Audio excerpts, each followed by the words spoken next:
pals, so welcome to another Seen and Heard. Today we're going to be looking at the opening sequence of Francis Ford Coppola's masterpiece Apocalypse Now, and we're just going to kind of break this down kind of like little bit by little bit, look at what's going on, linking it to New Hollywood, linking it to Coppola as an auteur, trying to kind of link it a little bit to the kind of socio-political kind of context of the time, and let's see where we go. So again, same as ever, now would be a good time to kind of familiarise yourself with the sequence again to get it fresh. So off you go, pause, watch it, I'll meet you back here.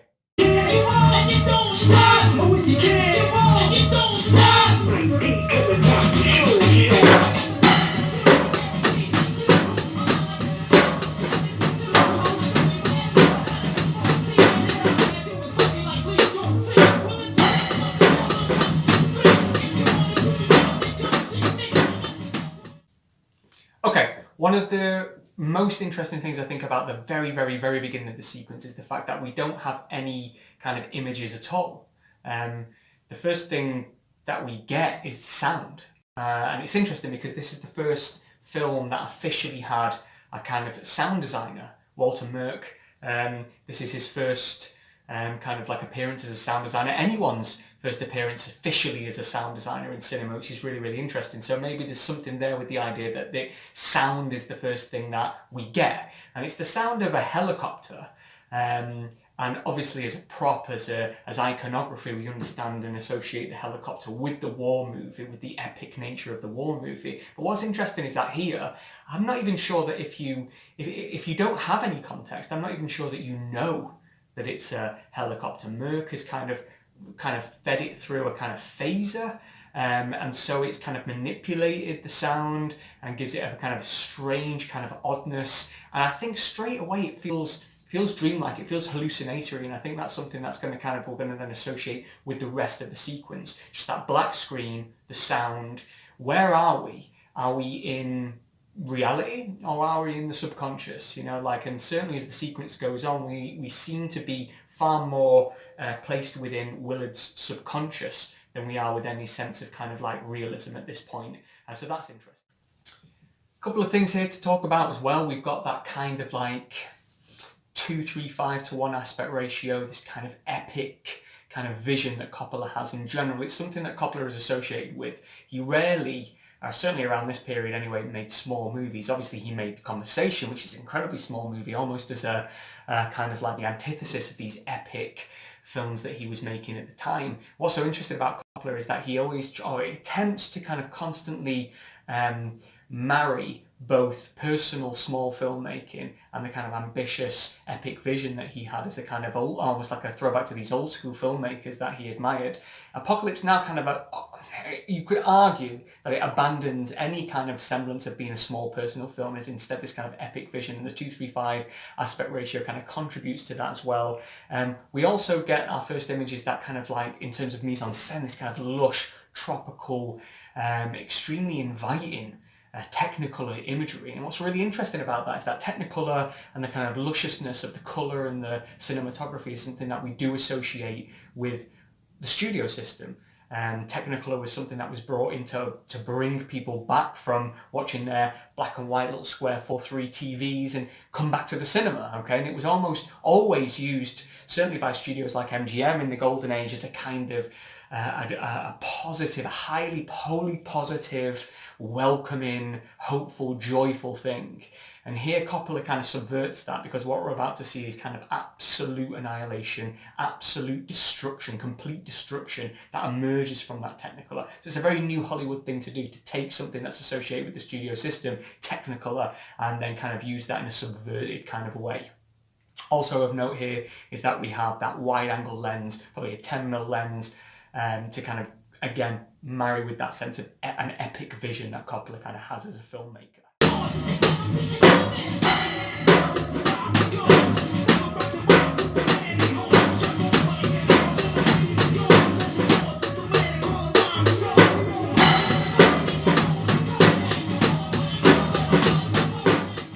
One of the first things we get here visually, other than the kind of that luscious tropical environment is this is kind of plumes of smoke just kind of coming in from the side, and again constantly robbing us of context. For, you know, we usually associate the establishing shot with providing context, which it does to a certain extent, but we don't know where we are, and we don't know what to expect. And these kind of plumes of smoke, and again, not even kind of the kind of type of smoke we would usually expect. It's kind of like bright yellow, purple, or green. We're kind of, again, robbed of context. Where is this coming from? What is it doing? And it again provides a kind of hallucinatory feel as well. It doesn't feel real. It feels surreal, it feels nightmarish, and certainly the kind of like the multicolour of that smoke coming in adds to that as well. Okay. Probably important to note here as well, the score. Something associated with New Hollywood again was a move away from the classical cinematic score and kind of an embracing of a kind of the soundtrack. The idea that you would use pre-existing music to kind of complement the visuals that were on screen. And here we have a great example of that with Coppola's use of The End by the Doors. Interesting again that the Doors are a band highly associated with the counterculture of the 60s and the early 70s. Very much associated with drug culture. We've been talking a lot about this idea of this as a hallucinatory experience, and also the fact that the song is called The End.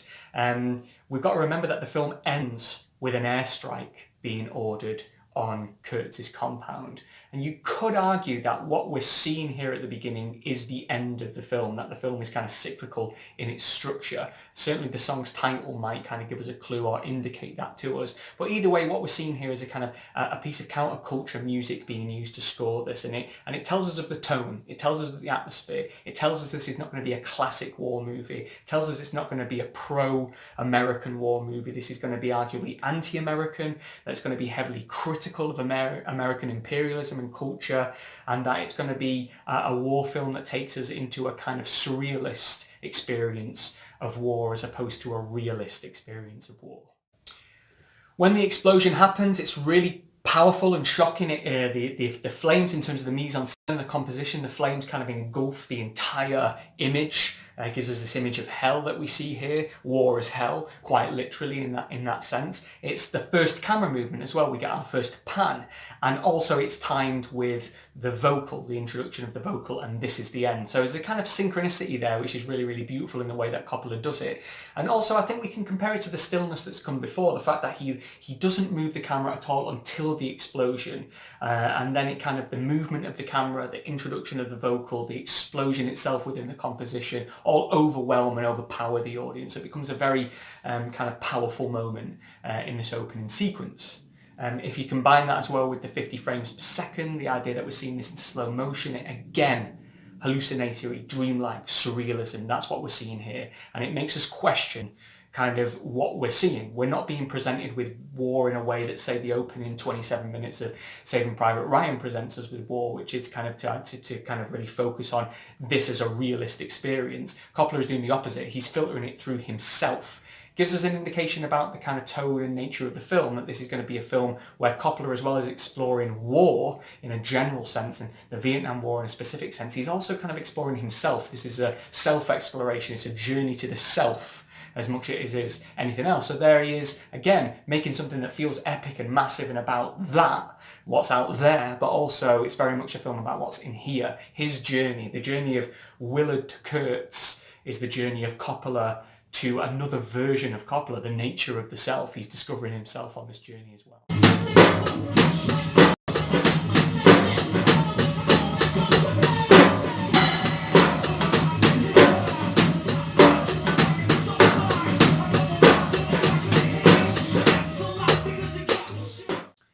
Then we kind of get this split screen effect that goes from the tropical, luscious forest, which is now kind of engulfed entirely in these hellish flames, and we get this split screen effect where kind of Willard's face is introduced. And what this tells us is that we have Willard here, we have the forest still on fire, the forest still on fire there, and we've got this idea that this is existing in his head.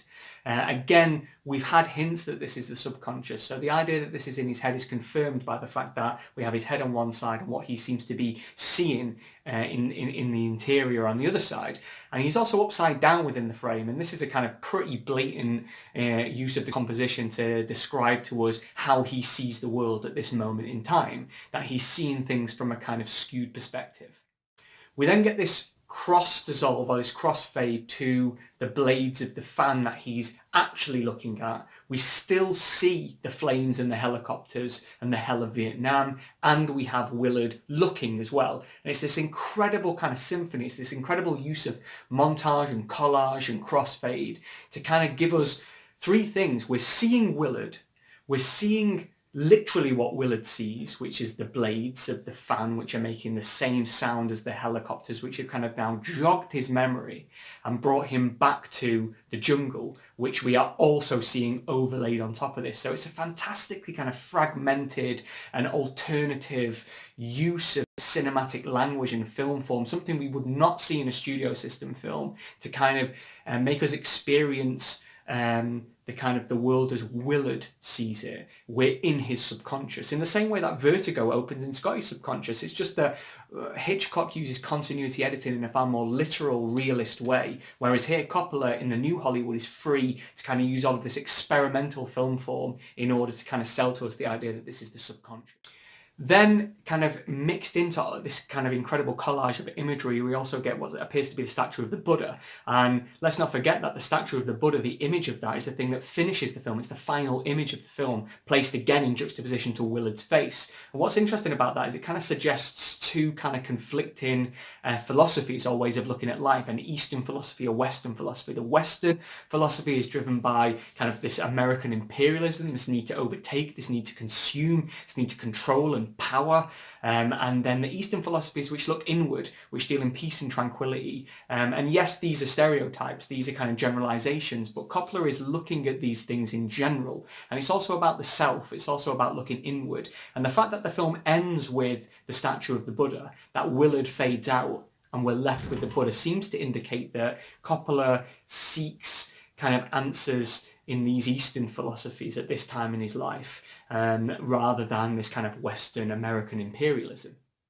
We kind of then get some incredibly kind of formulist and economical filmmaking, okay, after all of this kind of like hallucinatory collage and montage and cross dissolve. We then just suddenly get kind of this very simple pan across a series of possessions that seem to define Willard at this point. Okay, so we get his gun, we get a pack of cigarettes, we get alcohol, we get an image of his wife, which he then burns the face of with a cigarette, all of the gun under the pillow, all of these things that indicate a paranoia, that indicate a kind of mental breakdown, an inability to cope with the real world. So very economical at that point. Then things become fragmented again, okay? We cut and we cut and we cut.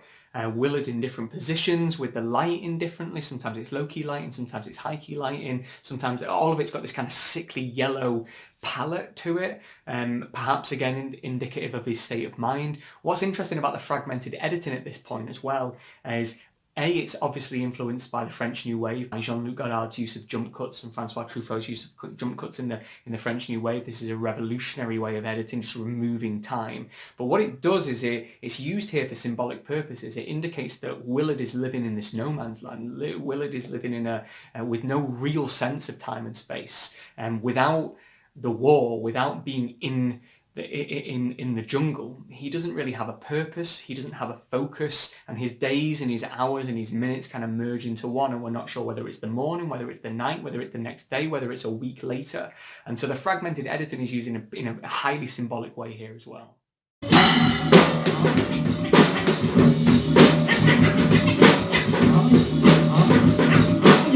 Yes, indeed, it's one time.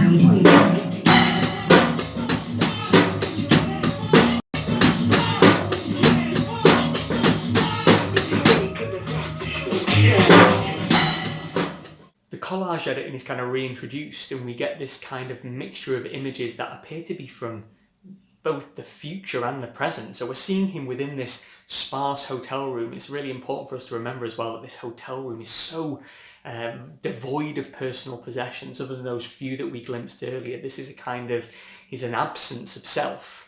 He's on a journey to the self. That's what the journey he's on, and the same journey that Coppola was on at the time. You know, they're both on this same journey to the self, and Kurtz is the self. It's superego and id again, I suppose, in a way that we talked about with Vertigo, right?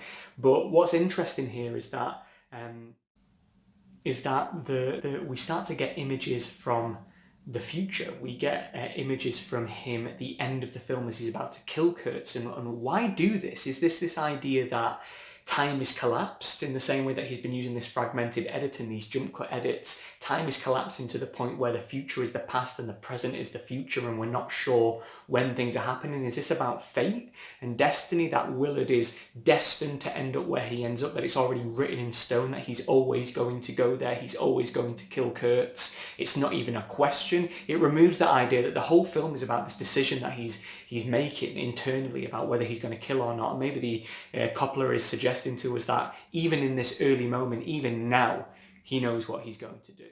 Finally then, I just want to kind of focus a little bit on Sheen's performance here, because obviously the most famous part of this opening sequence is Willard's breakdown, where he kind of like drinks and drains the bottle of alcohol, punches the mirror, cuts his hand open and just cries naked. And there's this primal immediacy to the sequence, but it's really interesting to look at in terms of performance, I think. So again, from a formal perspective, the sequence uses fragmented edits. It's synchronized again with the music. So as the music kind of explodes and becomes this kind of like cacophony of sound, so does the film itself. The film starts to jump cut, the film starts to break down and fragment. Sheen's performance becomes unhinged at this point, okay? And so it all kind of, again, it's that synchronicity of kind of film form all matching. What's interesting to us as well is the idea of comparing this to a kind of studio system star persona like James Stewart, right? Because in the studio system, a star was a star. A star had that kind of that sense of image, that sense of personality, that sense of kind of a public persona. Whereas Sheen here and across the film becomes so inward, so one note, so monotone, so kind of unreadable in his facial expressions. It's very, very hard to kind of determine what he's thinking, what type of personality he has. And I think this is the point, because this is about a journey to the self. What's interesting as well to compare is the two acting styles. So you've got kind of the acting style of James Stewart, or those studio system films, which was highly kind of planned and theatrical, okay, in terms of the vocal tone, in terms of facial expression, in terms of physicality and body language. This is a very theatrical level of performance in the studio system, projecting to the back of the room still. Whereas with New Hollywood, what was ushered in here was a new type of method acting, a new type of kind of blurring, collapsing the distinctions between what the kind of actor's persona was and who the actor was themselves. And this was kind of like ushered in by Brando, obviously, who will again play a huge part at the end of this film. It's like his presence is felt in a kind of a contextual way, as well as a kind of within the world of the film itself. But Brando ushered in this age of the kind of method actor, of kind of that Stanislavski idea of reaching into the self, finding the emotional truth, and then using that in the actual performance. And you could argue that here is a kind of perfect example of that, where we're not entirely certain whether we're looking at Martin Sheen, whether we're looking at Willard, whether we're looking at a kind of combination of the two. Certainly he did cut himself. Certainly that is his blood. Certainly it was his birthday and he was drunk. But how much of it is Willard and how much of it is Sheen? There's a collapsing of the distinctions, which is a very new Hollywood thing, something that would not have happened in the studio system. So I think that's everything for this sequence. I hope it's been beneficial, and I'll see you again soon. Nice one, lads.